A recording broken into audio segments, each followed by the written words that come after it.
Your Steve Jones Show podcast is loading now. The Steve Jones Show podcast is sponsored by Sunbury Motors, North 4th Street in Sunbury, and Sunbury Motors Kia, routes 11 and 15 in Hummel's Wharf.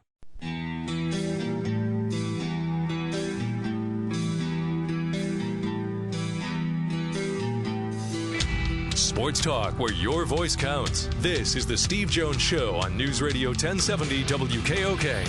Now, from the Sunbury Motors studio, here's Steve Jones. Sunbury Motors, 4th Street in Sunbury. Sunbury Motors Kia, routes 11 and 15 in Hummel's Wharf. Get to Michael Anderson's question in a moment. They emailed in. But first, our play-by-play call of the day. Time to pinch it with Eduardo Nunez. Check of the runners, the 1-0. Nooney swings it, drives one to left, high and deep by the wall. Gone! 3-run pitch over Eduardo Nunez. Can you believe it? And the Red Sox lead at 8-4. The guy laughing in the background is Tim Neverett. Joe Castiglione with the call on the Red Sox radio network last night. They put it away, made it 8-4, and that was the final. All right. Let's get to Michael's question here. Long-time listener, first-time emailer. First of all, I want to congratulate you on the recent addition to your family. Thank you very much, Michael. Appreciate that. Spoiler every chance you get. Michael, I'm very good at that, so thank you. All right, now my question. How does Nick Bosa's decision to skip the rest of the season to prepare for the draft affect his scholarship? And can they offer that scholarship to another player or recruit? Okay. So, Michael, here's the answer to both. Number one, the second he withdrew from school, he's off scholarship. So Nick Bosa's scholarship for him is done. Okay?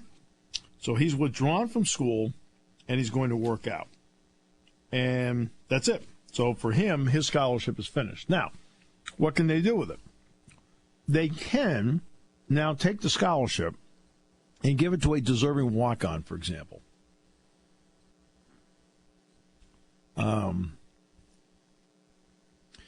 And so, I mean, take, for example, Jan Johnson got a scholarship last week. They had the scholarship available. They finally were able to get one to Jan Johnson.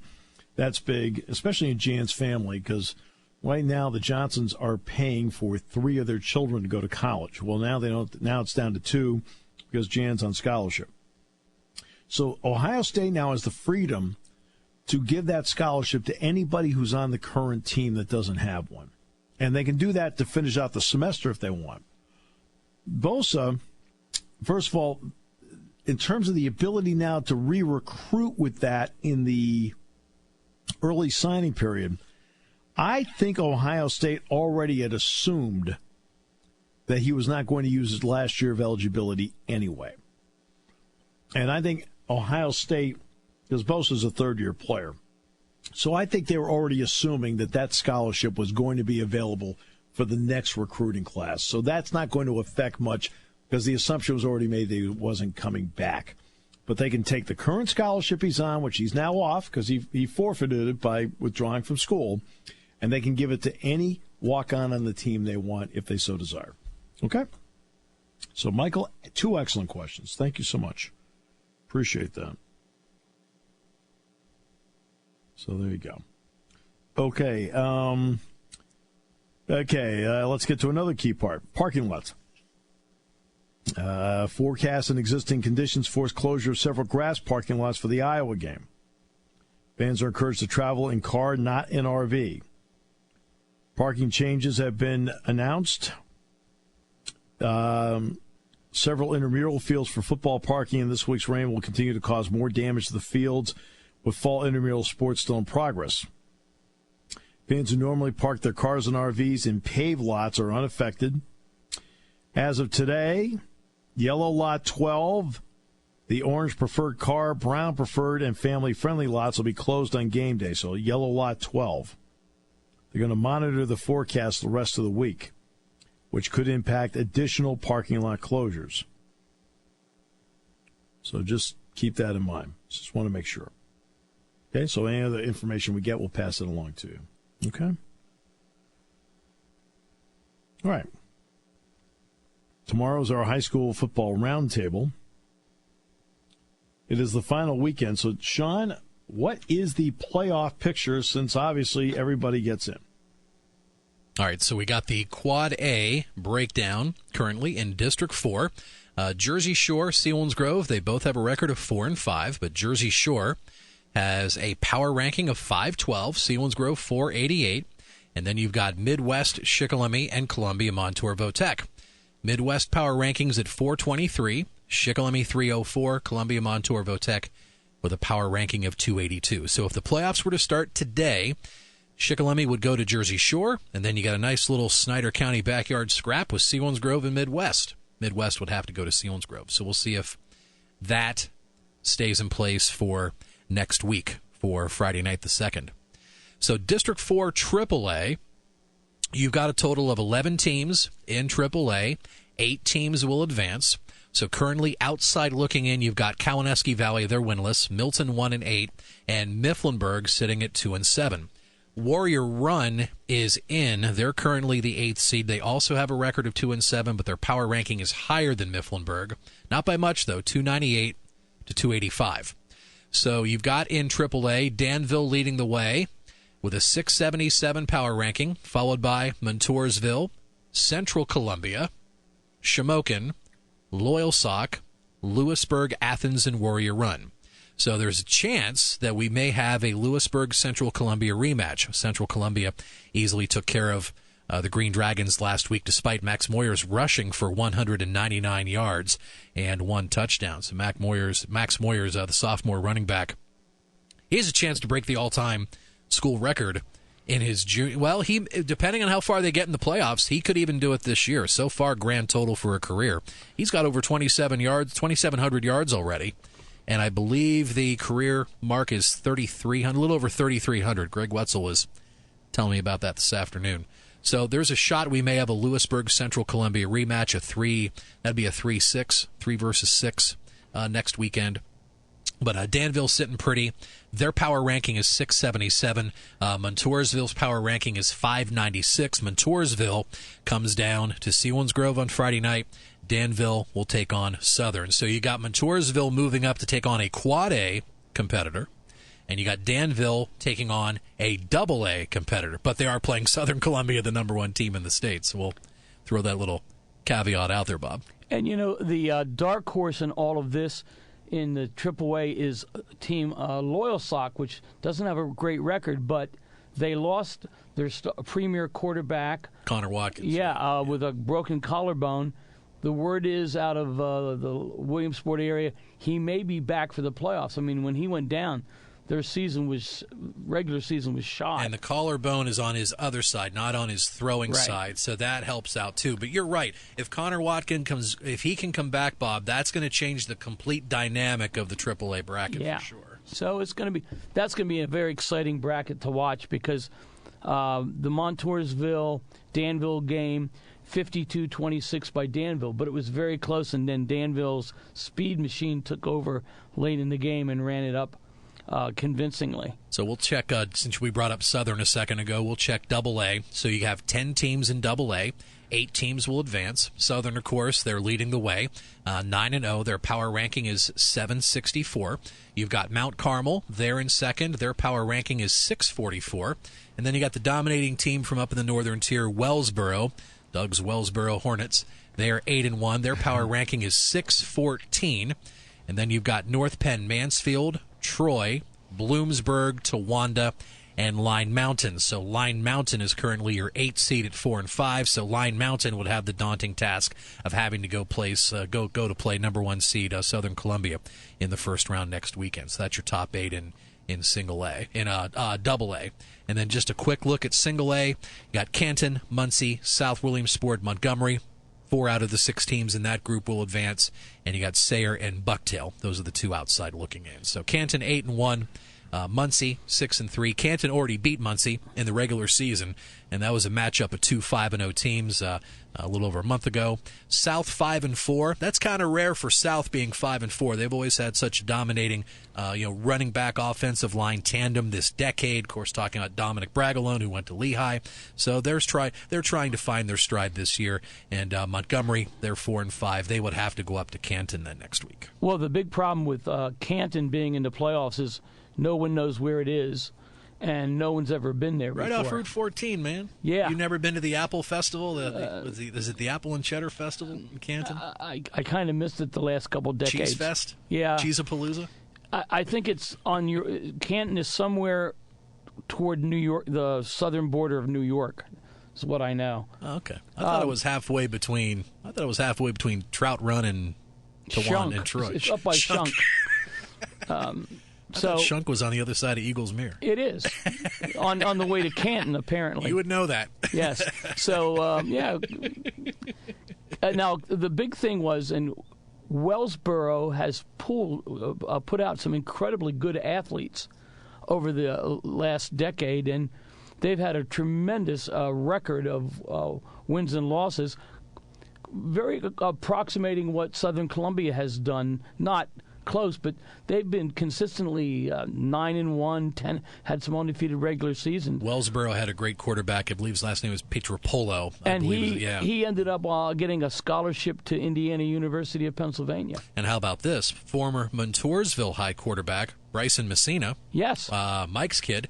He was named PSAC East Division Player of the Week last week in the matchup with, I'll pull up his stats real quick. They played Kutztown over the weekend, and I believe he ended up, what did he do? He ended up with like 500 yards. Yeah. Oh, here we go. 36 of 53, 510 yards, and 4 touchdowns. Yeah, Not too shabby. Started out, I believe, at Lafayette, if I'm not mistaken, and then has transferred into the PSAC, and he's really set up, as you just listed, incredible numbers. Shippensburg, yeah. Yeah, and, Shippensburg's not a bad team, a bad school. They've been in the Division II national championship game, so they've had some tussles with Bloom over the years. I know you've been into many of those at Redmond Stadium. Some legendary battles up there between the Red Raiders and the Huskies.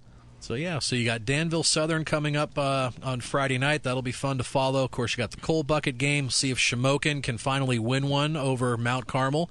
Be a great feather in Henry Hynoski's cap and the town's cap, because they've been waiting 20+ years to win that Coal Bucket back. The people in Shamokin have run out of coal. There's no buckets left. They're all in Mount Carmel. So of course we'll keep tabs on. Well, if they have, Jack Ham sold it. All right. Yes. So. Okay. Or has consulted. Actually, to the audience, I have actually been here the entire time. Yes. So, I did not leave. Okay. I just want to know which group of individuals came up with this point system and why do they still have jobs? Okay. Exactly. Seriously. Come on. No, if you put me in an alley with either a knife or a gun pointing at me, and if you asked me how do you figure out the power rankings, I couldn't tell you. I have no clue how they figure it out. Okay, and I don't really care if they call up the show, whatever. Yes. It's wrong. Okay? It's wrong. Just play games, win. If you have a winning record or 500 above, you get to the playoffs, you move on. Okay? Yep. That's simple. To me, I'm sorry, it is that simple. Because if you're in a conference, you're going to play conference games, which means you're playing other like-minded schools in terms of what you're doing. If you happen to play a single A and a quad A, whatever. Okay? You're just trying to get as many good games as possible out there, and people want to be traveling to Kingdom Come so they can rack up some sort of point system. Yeah. I'm sorry. I can't buy into it. I don't like it. And if the fact that I'm sorry. And to the people who devised this, just remember, you're not talking to somebody who just started in the job. Hey, okay? Amen. All right? Sorry, it makes no sense to me. None whatsoever. And I think the point system and getting in, that's just a bunch of blah blah mess that to me, I always thought, to be honest with you, that playoffs would be great for districts and great for the states. I think it's actually, for me, gone the other way. They've got too many schools in, They got too many schools in. Yes. And the season's going too long. Right? Simple as that. And again, you can do point system all you want. Guess what? Play your conference, win your conference, get into the thing, whatever. I mean, accomplish something. Okay? I mean, I remember here, Mifflin County got into the playoff to play against, I don't know if it was State College or Duke, but they had one win. I mean, why are they in a playoff? Come on. After a while, that stuff gets to be a little bit much. Where it cheapens the whole thing, in my opinion. All right, Chris in Shamokin Dam is going to tell us that we're all wrong and he's smarter than we are. No, absolutely not. I want to agree with you. Hi, Chris. And I have one. Chris, it was such a good setup. one easy answer on why so many teams are in the playoffs: money. You got it right, Chris. You are spot on. It's all about the cash. Here's my opinion, and the way it's set up throughout the state, it's different district by district, and public versus private. I live in the Selinsgrove School District, but I was born and raised in the Grove City School District in western Pennsylvania. They're part of District 10, Vice District 4 here in central Pennsylvania, and they, along with Whitfield, only play 9 regular season games. They have one more round of playoffs. Mm-hmm. So that gives them, where Vice Archbishop Wood, which is a suburban Catholic team in Philadelphia area, yes, they normally have at least one, if not 2, byes once the playoff starts. So between them recruiting players from 4 states and having less games, when they reach the state championship, one, they have better players, and 2, they have fresher players. Chris, you are absolutely right on all those counts. When it comes to the state playoff, okay, my opinion is this: keep the 6 divisions the way it is.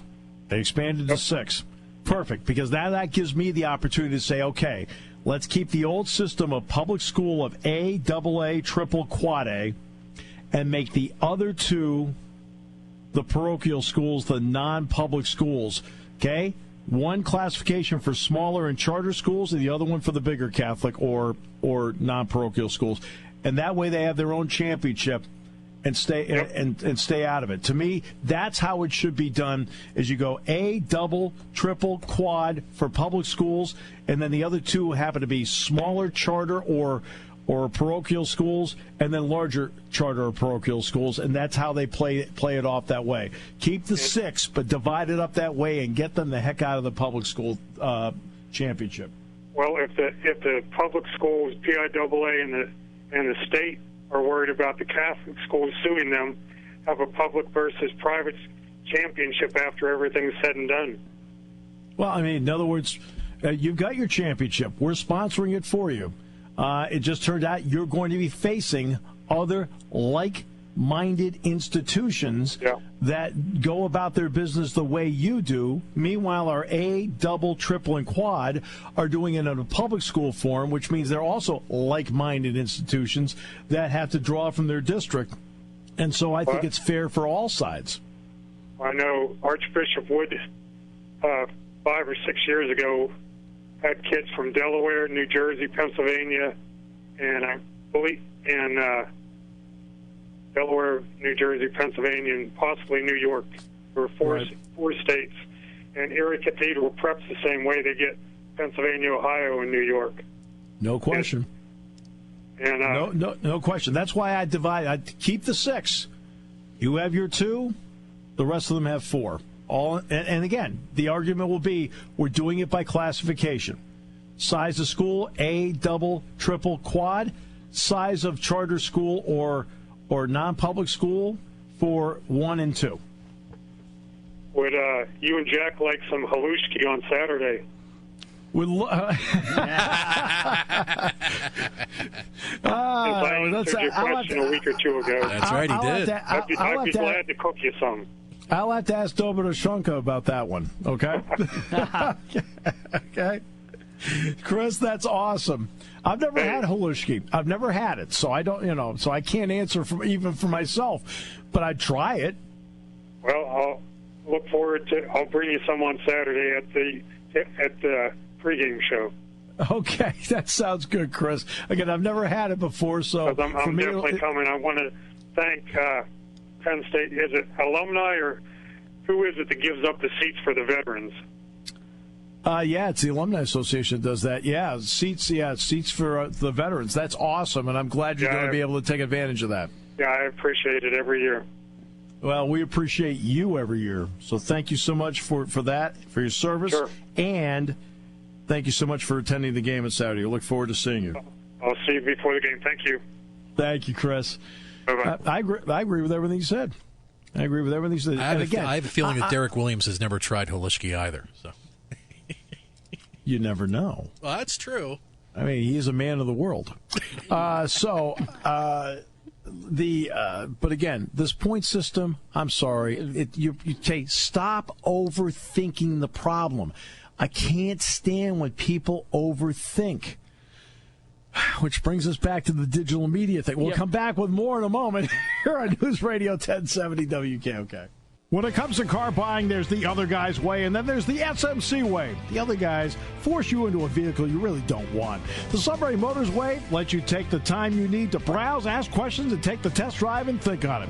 For over 100 years, the Mertz family and all their employees have made your experience the most pleasant one you'll ever have. The other guys won't offer you the best price for your trade, no matter how much they say they will. The SMC way is their promise to provide you with the most money the market shows your vehicle is worth. The SMC way is to offer you all applicable factory rebates on new vehicles and generous discounts. Looking for a pre-owned vehicle? The SMC way checks each vehicle in a 200-mile radius to determine the lowest price, then beat it. It's the lowest price promise, just part of the SMC way. The choice is up to you. The other guy's way or the SMC way. The SMC way wins every time. Sunbury Motors Company in the North 4th Street Auto Plaza, Sunbury, and at sunburymotors.com. Selling more cars and satisfying more customers for over 100 years. Taking your calls at 800-795-9565. This is the Steve Jones Show on News Radio 1070 WKOK. Now, from the Sunbury Motors Studio, here's Steve Jones. All right, Sunbury Motors, 4th Street in Sunbury. Sunbury Motors Q, it's 11 and 15 in Hummel's Wharf. Tomorrow, Mark Morehouse will join us from the Cedar Rapids Gazette to talk about Penn State and Iowa. This is after the roundtable featuring Zach Showers, the outstanding Greg Wetzel, and the Shikellamy Announcer of the Week. Do we have any word yet? Have not heard anything different. As far as I know, we got a Kevin Hur appearance tomorrow. Not to be missed. Steve, I was thinking about the Halushka Bowl that's going to take place outside the Bryce Jordan Center. Compliments of our last caller, Chris. My money, the early money, and the odds from Las Vegas, Derek Williams. Remember that name. I think he can win. Oh, no. I'm not surprised. In fact, Vegas has him 5-1. Yes. All right, yeah. Jesse Dougherty, Washington Post. Let's talk about the World Series with him. Hello, Jesse. Welcome back. Great to have you with us. Thanks a lot for having me, guys. I want to get to the Kershaw thing for a moment. Because you're around enough people that know and you talk to enough people. 93 plus was a standard for him. There was a time a year ago where he threw over 93 miles per hour, which is which is now considered an average fastball in the majors. Right. 93 is an average. Okay, Kershaw threw over 1,500 of those 3 years ago. Okay, this season he's only hit 93 3 times, and not once since July 27th. How much has that affected his ability to pitch games the way he wants to? I think it's made him adjust for sure. I mean, he's not able to pitch games like the Clayton Kershaw we know for the last 9 years. That's definitely true, and I think you saw that in his numbers this year that they were very good for most people. They were not very good for Clayton Kershaw standards, and I think. Right. You've seen in the postseason that he's now he's a different pitcher. He pitches backwards a lot. He relies on his secondary stuff. I think this isn't the exact stat, but in Game 5 of the NLCS, I think he had 8 strikeouts all by breaking ball, which is that's not him. I mean, he's always had that curveball. I mean, that curveball is going to get him into the Hall of Fame, but now he has to use it as his not just his out pitch, but the pitch that sets up the out, and it's different, and it's probably still adjusting. So you'll see that now, but he's been good this postseason. It didn't play last night. All right, now let's get to another part. The Dodgers close out the season, beat Colorado in Los Angeles, warm. Yep. Play the series with the Braves. Okay, 4 games, warm. Play the Brewers, 7 games, Dome Stadium, warm.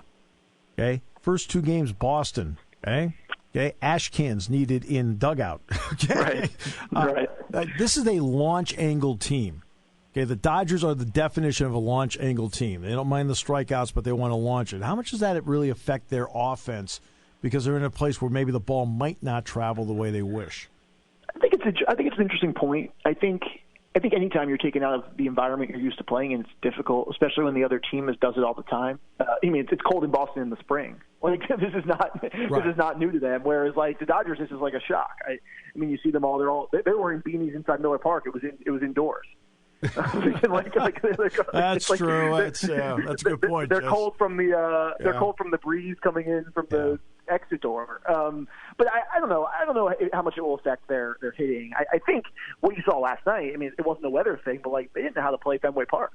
I mean, and there's no secret that it's one of the most bizarre, probably stadiums, dimensions of like any sport, anywhere. I mean, it's so weird. Believe me, I've gone to 50 to 75 games in my lifetime in Fenway Park. So believe me, I can give you an education on the angles. I've seen them all. And I imagine every time you go, you're like, wow, that's weird. I didn't see that wrinkle before. I know. Like, where'd that door come from? Right. In left field, down the left field line, there's a door. Right, and it can rattle in the door. You got 3 bases. Right. But I think you saw that, and I think that's the biggest variable in terms of venue and environment. I don't know if the weather will have a huge play, but the ballpark, the Dodgers looked a little spooked last night. All right, let's get to Manny Machado. Give me the domino effect that he has had on their lineup this year. I think it's getting lost, and maybe rightly so because of how. Bombastic's maybe a hyperbolic word, but of how sort of loud his antics have been. He's having an excellent postseason. Yes, he is. I mean, he is so good in the middle of their lineup, and it's interesting to me because he's like the one guy that the Dodgers don't match up with. He's the only safe piece in Dave Roberts' lineup. You saw last night. Cody Bellinger doesn't start because it's a lefty, right. And Jock Peterson doesn't start because it's a lefty, and then Max Muncy doesn't start. These are guys who, like, in most years, or Justin Turner, I'm sorry, he's the other safeties. But when you get into after the top of the order, Machado's the only guy who's steady, who's always there, and that's big for this team because I like Robert's managing style. I think sometimes it can take away from the team's ability to get into a rhythm. Right. But the fact that Machado's always coming behind those first 3 hitters is some semblance of normal and consistency. And I think the way he's hitting and the way he gives them an edge, and I think it's great. And I think also this team has a lot riding on it and a lot of baggage and a lot of expectation. And the fact that his sort of the 2 weeks he's put together here of all this random weird stuff he's doing, I think in a lot of ways taking a lot of pressure off other guys. Yeah. He has really taken the entire spotlight. And then the media this time of year is so hard. You talk like 1 million times a day to 1 million reporters. And the fact that 75 of them are now around Machado's locker and other guys can kind of just like mosey out of the clubhouse, like I think I wouldn't understate the effect of that. I think it's actually really important for this team. Justin Turner got hurt spring training, I want to say he got hurt. And for the first half of the year, the Dodgers struggled. Now they acquire Machado, but what has Turner then meant as well as a supplemental part to what Machado can do?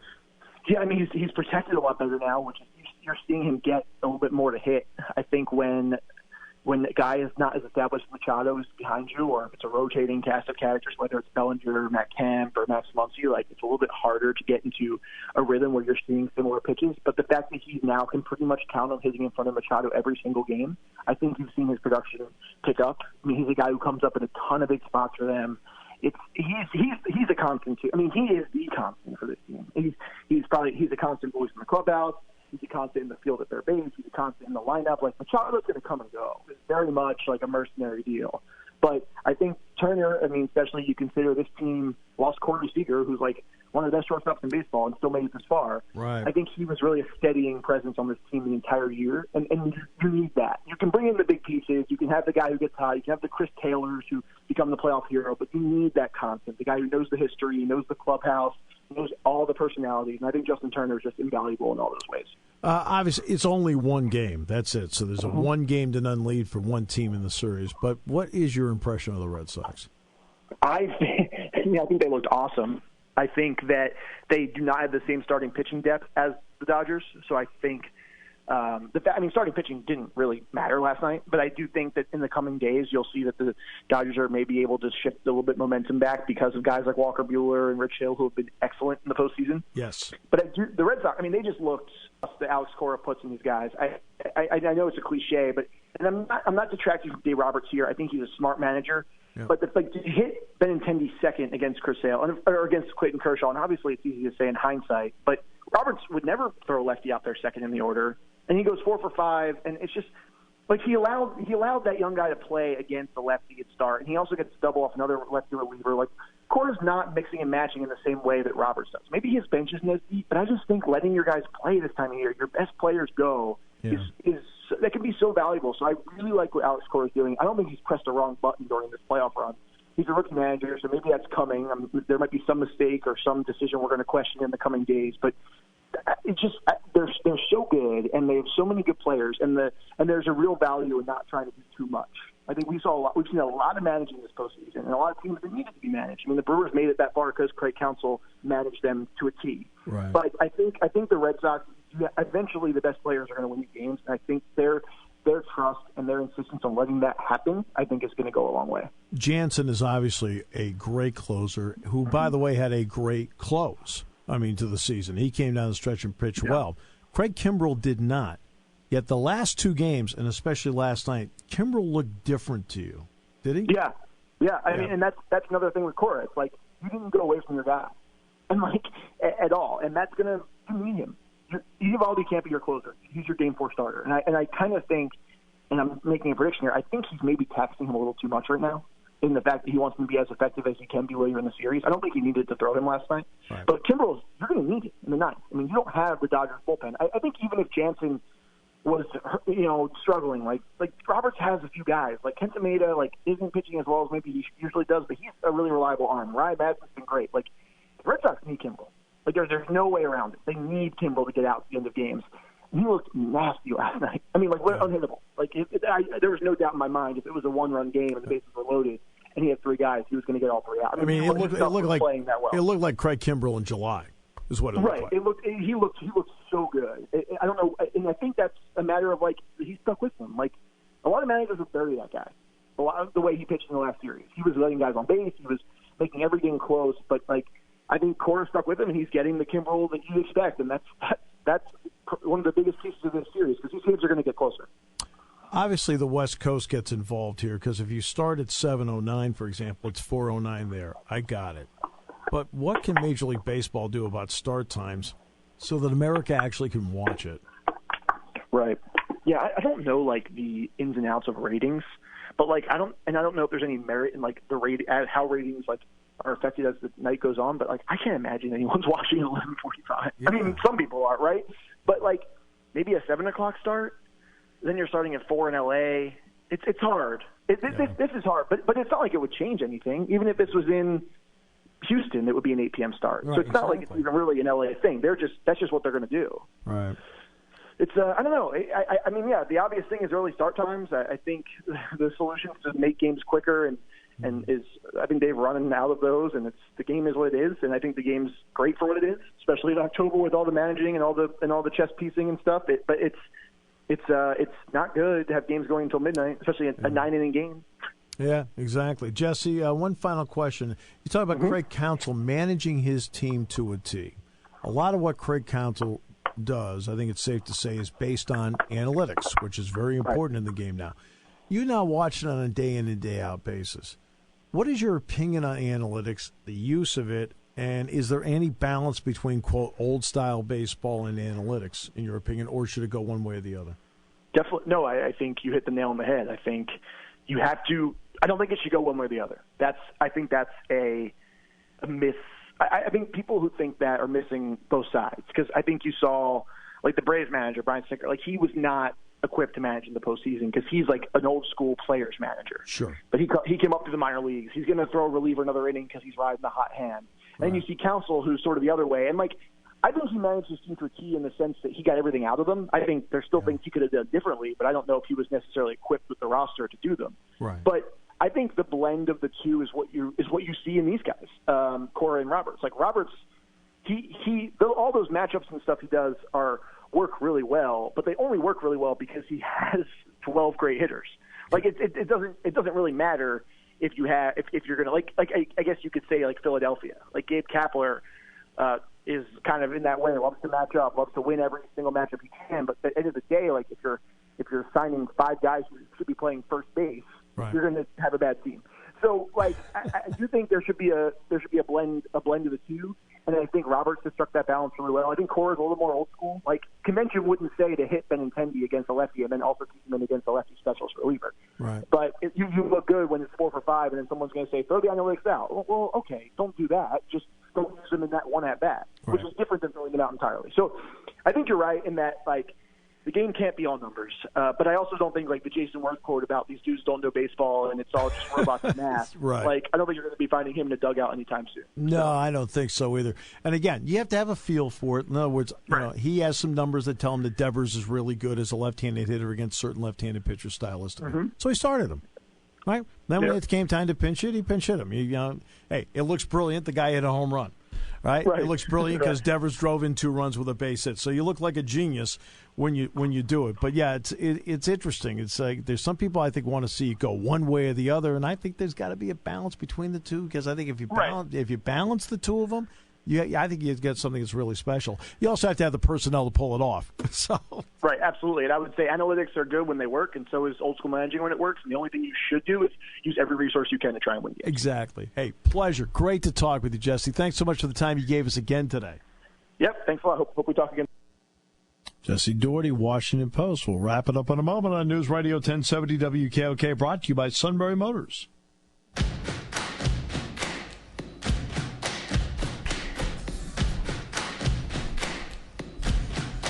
All right, home stretch here, brought to you by our good friends at Sunbury Motors, 4th Street in Sunbury. Sunbury Motors, Key routes 11 and 15 in Hummel's Wharf. We'll have a writer on from the Cedar Rapids Gazette. Talk about Iowa football tomorrow, roundtables tomorrow, and then